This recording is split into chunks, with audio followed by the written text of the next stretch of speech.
उत्तराखंड के 6 जिलों के लिए मौसम विभाग की तरफ से भारी बारिश का अलर्ट जारी किया गया है। मौसम विभाग के अनुसार देहरादून, नैनीताल, पौड़ी, चंपावत, उधम सिंह नगर और हरिद्वार में आज भारी से भारी बारिश हो सकती है, जबकि 4 जुलाई तक पूरे प्रदेश में बारिश रहेगी।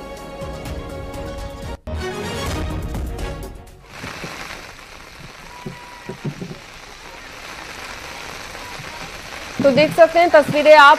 इससे पहले भी झमाझम बारिश हो चुकी है उत्तराखंड के कई इलाकों में और आज भी बारिश को लेकर अलर्ट जारी किया गया है। भारी से भारी बारिश का पूर्वानुमान जताया गया है। लोगों से सतर्क रहने के लिए कहा गया है।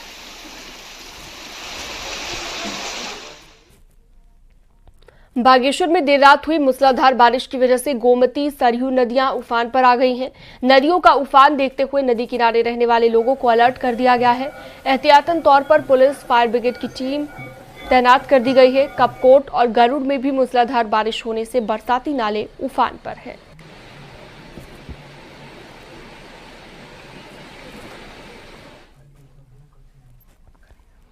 केदारधाम में इस बार फिर से एक बार एवलॉन्च आया है। केदार मंदिर के पीछे पहाड़ी पर बर्फ का सफेद गुब्बार दिखाई दे रहा है।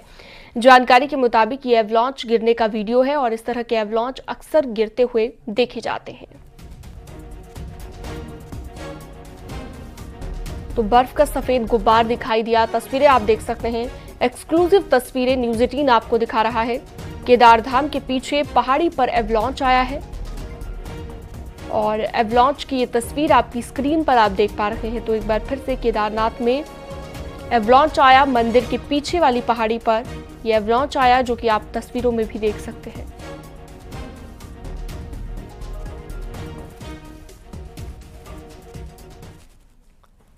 नैनीताल में बारिश में कई जगहों पर लैंडस्लाइड का खतरा बना हुआ है। बलिया नाला, चाय नापिक, टिफिन टॉप की पहाड़ी से खतरा बना हुआ है। हालांकि बलिया नाले में निर्माण कार्य शुरू जरूर किया गया है, लेकिन उस पर भी खतरा बना हुआ है।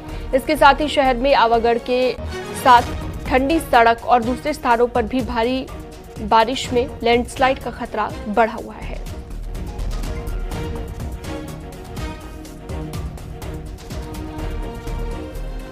नैनीताल से वीरेंद्र विष्णु हमारे साथ लाइव जुड़ चुके हैं ज्यादा जानकारी और बातचीत के लिए। नैनीताल में कैसा मौसम है इस वक्त, वीरेंद्र ये भी बताइएगा, और साथ ही साथ क्या कहा गया है मौसम विभाग की ओर से, क्या एडवाइजरी जारी की गई है?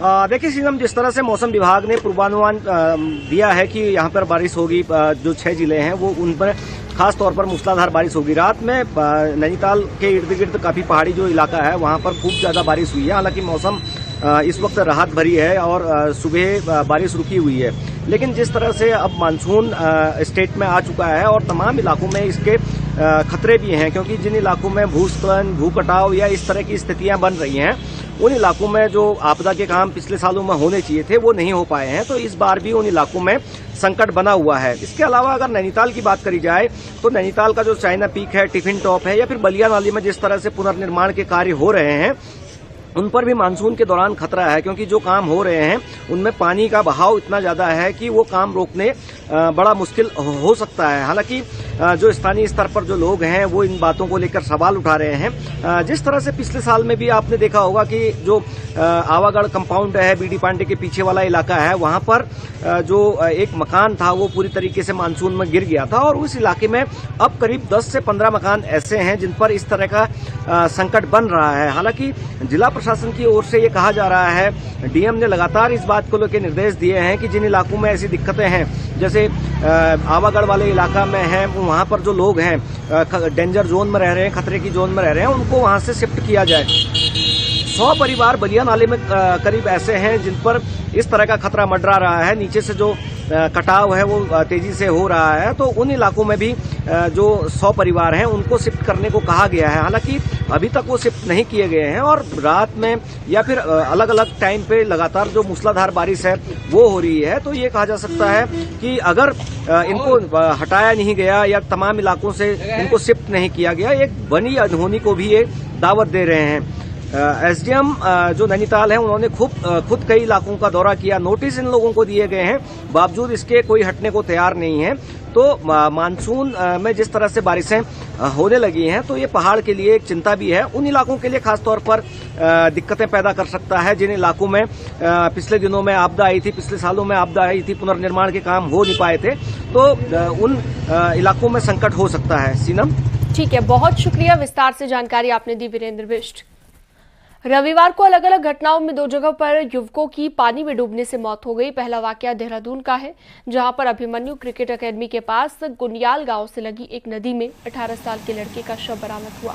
नदी में तैरने के दौरान यह हादसा हुआ। एसडीआरएफ की टीम ने शव को बरामद किया। दूसरी घटना चंपावत जिले के ओखल डूंगा की है, जहां पर एक 17 साल का लड़का झरने में नहाने गया था और तभी डूब गया। दोनों शवों को एसडीआरएफ ने काफी मशक्कत के बाद बरामद किया।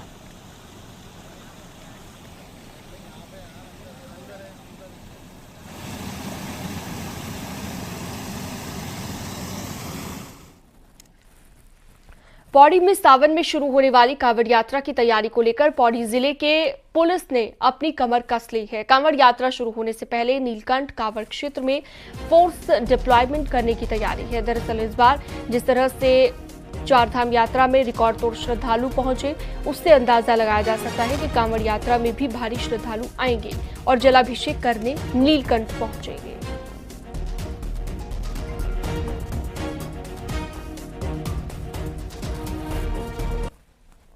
पार्किंग्स की और लाइटिंग की और रोड्स की और जो हमारे पेडेस्ट्रियन के लिए रास्ते हैं उनकी जो व्यवस्थाएं हैं उसकी भी हम लोगों ने बात कर ली थी और उसमें संभवतः कार्रवाई भी हो रही है।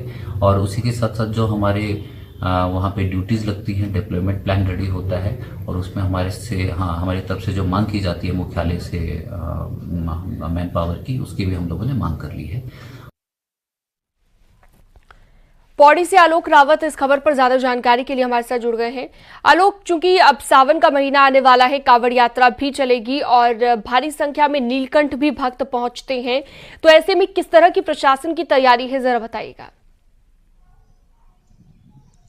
देखिए, बताना चाहूँगा कि काफ़ी पहले से ये तैयारियां चल रही थी और जो पुलिस विभाग है वो एक महीने पहले से ये तैयारी कर रहा था, क्योंकि कांवड़िये जो हैं वो भारी मात्रा में नीलकंठ क्षेत्र जो है उसमें जलाभिषेक करने के लिए पहुंचते हैं और इसको लेके जो पुलिस व्यवस्था है वो दुरुस्त कर ली गई है।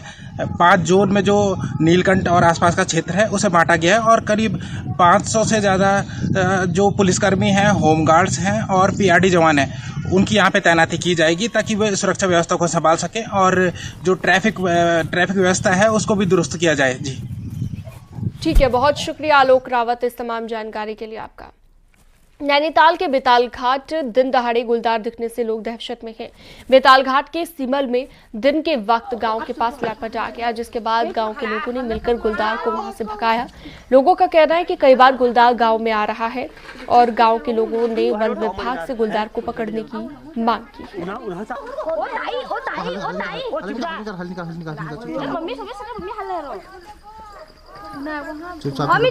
है। सीएम पुष्कर सिंह धामी ने अपने कैंप कार्यालय में जन समस्याओं को सुना है और अपने ऑफिस स्टाफ को निर्देश दिए हैं। जन समस्या या फिर शिकायत जिस विभाग से संबंधित है, जल्द से जल्द उनको निपटारा करने के लिए और उन्हें उसका समाधान करने के लिए रिपोर्ट भेजी जाएगी और उस पर क्या कार्रवाई हुई, इस पर फीडबैक भी लिया जाएगा। उसके साथ ही सीएम ने सभी जिलों के डीएम को निर्देश दिए हैं कि सभी डीएम कम से कम 1 घंटा जनता की समस्याओं को सुनें।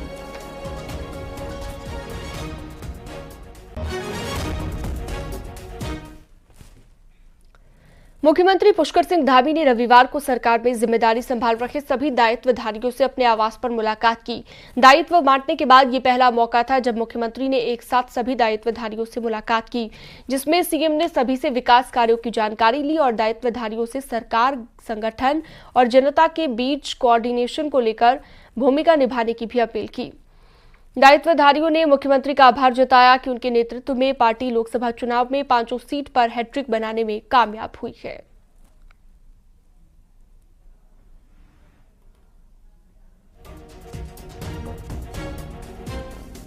हमें कैसे काम करना चाहिए और किस प्रकार से हमारी अपने विभाग में या सरकार के काम में सहयोग हो सकता है, उसके बारे में मार्गदर्शन दिया।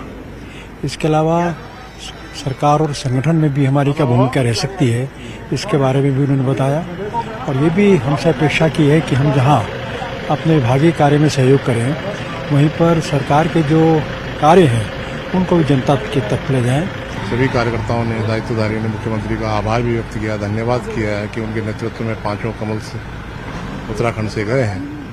इसी प्रकार से जो सरकार के कार्यक्रमों के क्रियान्वयन में दायित्वधारियों की भूमिकाएं हैं, वो और अधिक सारगर्भित तरीके से आगे बढ़ें और क्षेत्रों में जाएं, लोगों की जन समस्याओं को सॉल्व करने में सहयोगी की भूमिका में रहें। हमारे जितने भी दायित्वधारी हैं उनका संगठन और सरकार के साथ समन्वय किस प्रकार बना हुआ है और आगे और समन्वय जनता के बीच में हमारे दायित्वधारी हैं और संगठन के जो कार्यकर्ता हैं वो जनता के बीच में जाएं, उन योजनाओं का लाभ सामान्य वर्ग को मिले।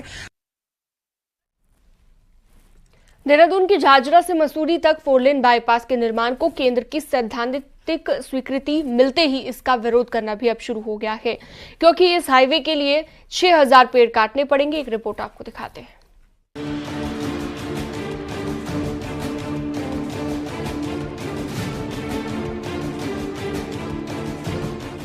भविष्य की जरूरतों का आकलन कर राजधानी देहरादून में ट्रैफिक दबाव कम करने के लिए कई स्तरों पर काम हो रहा है। प्लानिंग है कि दिल्ली, मसूरी, पौंठा साहिब जाने वाले वाहन शहर में आने के बजाय बाईपास से होकर निकले। इसके लिए शहर के चारों ओर बाईपास निर्माण पर काम हो रहा है, लेकिन इसके लिए बड़े पैमाने पर पेड़ काटे जा रहे हैं। हरिद्वार से मसूरी का सहस्त्रधारा बाईपास का निर्माण अपने अंतिम चरण में है। इसके लिए करीब 2000 पेड़ काटे गए। दिल्ली से आने वाले ट्रैफिक के लिए शहर में प्रवेश करने से पहले ही आशा रोड़ी चेकपोस्ट से दिल्ली पौंठा साहिब हाईवे तक 12 किलोमीटर के 4 लेन बाईपास निर्माण पर काम चल रहा है। ये 6 किलोमीटर सड़क जंगल से होकर गुजरेगी, जिसके लिए करीब 5000 पेड़ काटे जाने हैं। अब दिल्ली पौंठा साहिब हाईवे पर झाझरा से मसूरी के लिए भी 4 लेन सड़क निर्माण को हरी झंडी दे दी गई है। करीब 28 किलोमीटर की ये प्रस्तावित सड़क साल और बांज के घने जंगल से गुजरेगी। करीब 6000 साल और बांज के पेड़ काटे जाएंगे और यही बात पर्यावरण प्रेमियों को हजम नहीं हो रही है। तो हम एक और सड़क, वो भी 4 लेन क्यों बना रहे हैं किसी एक छोटे से शहर में लोगों को भेजने के लिए?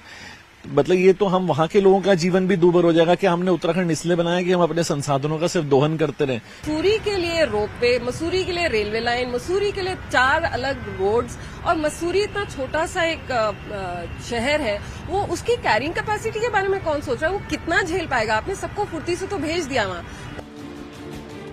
जंगलों के इस कटान को लेकर सिविल सोसाइटी में भारी आक्रोश है। इन्हीं में एक फिल्म मेकिंग का काम करने वाले अजय गोविंद का कहना है कि देहरादून अपनी ग्रीनरी, सुकून और खूबसूरती के लिए जाना जाता है।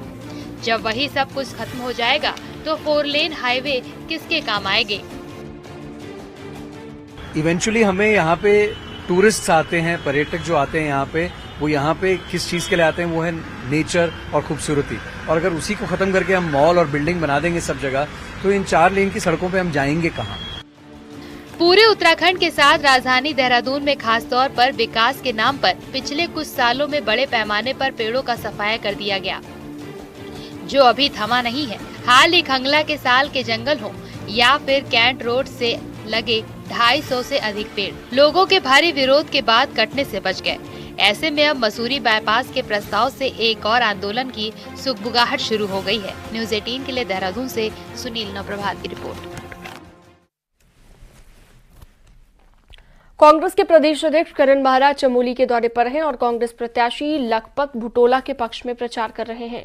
इस दौरान महारा ने कहा कि बीजेपी उम्मीदवार राजेंद्र भंडारी को भगौड़ा प्रत्याशी उन्होंने कहा।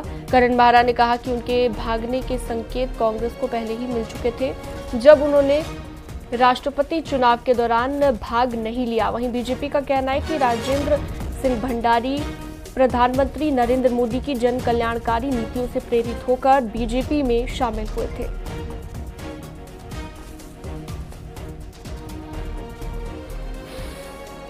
आज उनको अपनी आइडियोलॉजी का कोई कैंडिडेट नहीं मिला, एक भगौड़े को उन्होंने टिकट दिया है। सही और गलत का ये चुनाव है, इसलिए भी जरूरी है और मैं खुश हूँ कि कांग्रेस के सारे नेतृत्व आज इस सीट पे काम कर रहा है और सब एकता के साथ काम करे। मुझे लगता है परिणाम सुखद होगा। इस उपचुनाव को जीतने जा रही है, इसलिए कांग्रेस के या अन्य लोग घबरा करके अनर्गल बयानबाजी कर रहे हैं और भारतीय जनता पार्टी के सभी कार्यकर्ता तन मन और धन से प्रत्याशी को जिताने के लिए लगे हुए हैं। शनिवार को लद्दाख में T-72 टैंक को नदी पार करवाते वक्त हुए हादसे में भारतीय सेना के 5 जवान शहीद हो गए, जिनमें से एक शहीद भूपेंद्र नेगी पौड़ी के रहने वाले हैं। उनकी शहादत की खबर के बाद गांव में शोक की लहर है। पौड़ी जिले के बिशल्ड गांव का लाल TFR भूपेंद्र नेगी देश सेवा में शहीद हो गए। शहादत की खबर के बाद परिवार वालों का रो रो कर बुरा हाल है और पूरे गांव में शोक की लहर है। भूपेंद्र नेगी अपने पीछे अपनी 3 बहन, अपने पिता और पत्नी समेत 2 बेटी और एक बेटे को छोड़ गए हैं। शहीद भूपेंद्र 18 साल से सेना में सेवा दे रहे थे। भूपेंद्र नेगी जो थे वो हम साथ ही पढ़े हैं, बचपन से साथ खेले हैं, कूदे हैं, काफी मतलब अच्छा व्यवहार था उसका, खुश मिजाज दिल का आदमी था। पिछले साल आया था घर तो मिला था हमें, बोल रहा था कि अभी प्रमोशन हुआ है तो लद्दाख में ट्रेनिंग चलेगी, वहाँ ड्यूटी कर रहा था। फोन भी आते रहते थे बीच में, काफी वीडियो भी बनाता था। भूपेंद्र नेगी की शहादत ने पूरे परिवार को तोड़ कर रख दिया है। बेटियां अपने पिता को याद कर रही हैं और पूरे परिवार के आंसू रुकने का नाम नहीं ले रहे।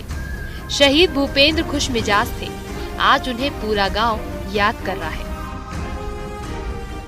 जो हमारे गांव का कल भूपेंद्र सिंह नेगी शहीद हुआ है, बहुत ही होनहार लड़का था। पहले तो देश की क्षति है, फिर गांव का तो है ही है, इसमें क्षति है। वो उसने हाई स्कूल इंटर यही बिसल्ट से ही करा था, पाबो से करा है, जूनियर प्राथमिक शिक्षा बिसल्ट और हाई स्कूल उसने इंटर पाबो से करा था। शहीद भूपेंद्र का पार्थिव शरीर सोमवार को उनके गांव पहुंचेगा, जहां सैन्य सम्मान के साथ उन्हें अंतिम विदाई पाबो घाट पर दी जाएगी। वहीं गांव वाले शहीद भूपेंद्र की बातों को याद करके भावुक हो रहे हैं। जैसे पावर इंटर कॉलेज तक उसने 12वीं पास किया है। यही खेल कूदों में भी रहता था। उसकी पहले से इच्छा थी कि मैं फ़ौज में जाऊं और पिछले साल ही वो अपनी बुआ को बोल के गया था कि मैं जिस दिन उसकी दादी ख़त्म हुई कि तो मैं उस दिन हवलदार बना, मैं सूबेदार बन के ही घर आऊँगा। रिटायरमेंट के बाद मैं गाँव में रहूँगा। पौड़ी के लाल की शहादत को सीएम पुष्कर सिंह धामी ने भी नमन किया है। शहीद भूपेंद्र भले ही आज हमारे बीच नहीं है, लेकिन उनकी शहादत को सदियों तक याद रखा जाएगा। 18 साल करीब सेना में देने के बाद अब जो भूपेंद्र नेगी हैं उन्होंने देश हित में अपनी शहादत दी है। पूरा जो गांव है वो दुख के माहौल में है और रो रो कर गांव का बुरा हाल है। गांव के लोगों को अभी भी यकीन नहीं हो रहा कि भूपेंद्र नेगी उनके बीच अब नहीं रहे। पौड़ी से आलोक रावत, न्यूज़ 18। पौड़ी की एक महिला से 11 लाख की धोखाधड़ी करने के बाद अंतर्राष्ट्रीय गैंग के सदस्य को मथुरा से गिरफ्तार किया गया। शातिर ठग ने महिला को 2 गुना लोन सस्ती ब्याज दर पर देने के बहाने महिला से 11 लाख रुपए ठग लिए। पुलिस ने आरोपी हारून को मथुरा से गिरफ्तार कर लिया, जिसके बाद अब उसे जेल भेज दिया गया है। महिला के द्वारा ये शिकायत की गई थी कि एक गैंग के द्वारा उनके साथ 11 लाख की साइबर धोखाधड़ी कर ली गई है। जांच करने के उपरांत हमने ये पाया कि ये गैंग मथुरा और मेवात से ऑपरेट करती है और ये लोगों को लोन दिलाने के नाम पर धोखाधड़ी करते हैं। अगर नैनीताल में झील ही ना हो तो क्या होगा? ये बात इसलिए की जा रही है क्योंकि पिछले 20 सालों में नैनीताल की झील की गहराई लगातार कम होती जा रही है।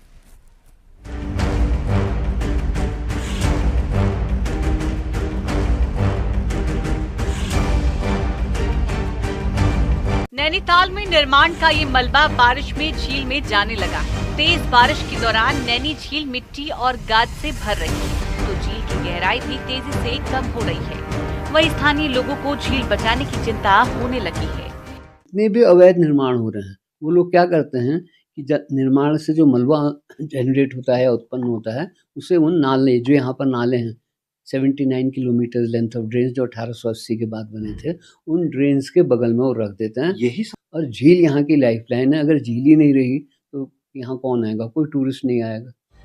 नैनीताल झील की गहराई पहले 27 मीटर तक थी, लेकिन 2020 में झील की सबसे ज्यादा गहराई 24 मीटर ही रह गई है और 9 जगहों पर तो नदी की गहराई सिर्फ 13 मीटर तक रह गई है। किनारों में तो ये कम होते जा रहा है।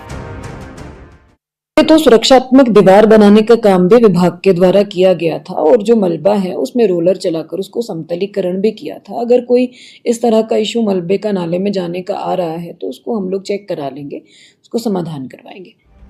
बहरहाल नैनीताल की इसी झील से पर्यटन का अस्तित्व भी है और जिस तेजी से झील में मिट्टी गाद भर रही है वो चिंता का सबब है, क्योंकि अगर झील ही नहीं रही तो नैनीताल का क्या होगा, क्योंकि पर्यटक इस सुंदर झील का दीदार करने दूर दूर से आते हैं। न्यूज़ 18 के लिए नैनीताल से वीरेंद्र बिष्ट की रिपोर्ट।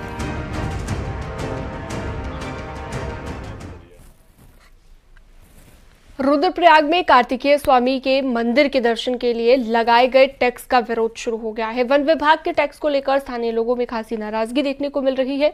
एक रिपोर्ट आपको दिखाते हैं।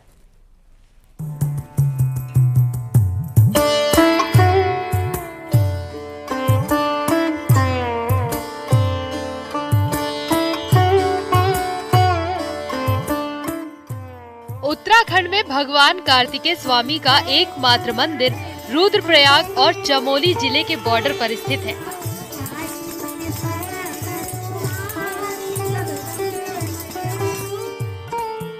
सालों से इस मंदिर की देखभाल और पूजा अर्चना दोनों जिलों के करीब 360 गांव के लोग करते आए हैं, जो भगवान कार्तिकेय को अपना कुल देवता भी मानते हैं। क्रोज पर्वत पर स्थित कार्तिकेय स्वामी मंदिर तक पहुंचने के लिए करीब 3 किलोमीटर का पैदल ट्रैक है, जहां अब वन विभाग ने एक बैरियर लगा दिया है और मंदिर तक पहुंचने के लिए वन क्षेत्र में शुल्क भी निर्धारित कर दिया है, जिसमें रुद्रप्रयाग और चमोली के पोखरी विकासखंड के लोगों के लिए 10 रुपए, अन्य राज्यों के श्रद्धालुओं के लिए 50 और विदेशी यात्रियों पर 100 रुपए का शुल्क लगाया गया है, जिससे अब स्थानीय लोगों ने काफी नाराजगी जाहिर की है। श्री कार्तिक मंदिर में वन विभाग द्वारा जो इको टूरिस्ट के नाम पर 10 रुपया जनपद वासियों से अवैध वसूली की जा रही है, मैं इसकी घोर आलोचना करता हूँ। उधर वन विभाग ने तर्क दिया है कि शुल्क से विकास कार्य किए जाएंगे, तो मंदिर समिति का कहना है कि अगर 1 महीने में धरातल पर विकास कार्य नहीं दिखे तो विरोध किया जाएगा। अभी एक माह से ज्यादा समय इनको दे रहा हूँ और नहीं तो हम 1 अगस्त से इनके गेट पर जो इन्होंने वहाँ पर लगा रखा है वहाँ पर बैठेंगे, इनका विरोध करेंगे और इनको किसी भी कीमत पर 1 रुपया भी वसूल करने नहीं देंगे। रुद्रप्रयाग जनपद और पोखरी ब्लॉक चमोली के जो लोग हैं उनके लिए 10 रुपए का शुल्क और बाहरी लोगों के लिए 50 रुपए का एक न्यूनतम शुल्क रखा गया है। इस शुल्क का इस्तेमाल जो है यहाँ पे हम जो यात्रा व्यवस्था के लिए जो भी अवस्थापना विकास और जो स्थानीय लोगों को रोजगार देने के लिए किया जाएगा। यदि वन विभाग वसूले गए शुल्क से श्रद्धालुओं के लिए सुविधा मुहैया कराता है तो शायद किसी को कोई दिक्कत नहीं होगी, लेकिन विकास काम नहीं होने पर आमना सामना होने की उम्मीद है। न्यूज़ 18 के लिए सतेंद्र बर्तवाल की रिपोर्ट।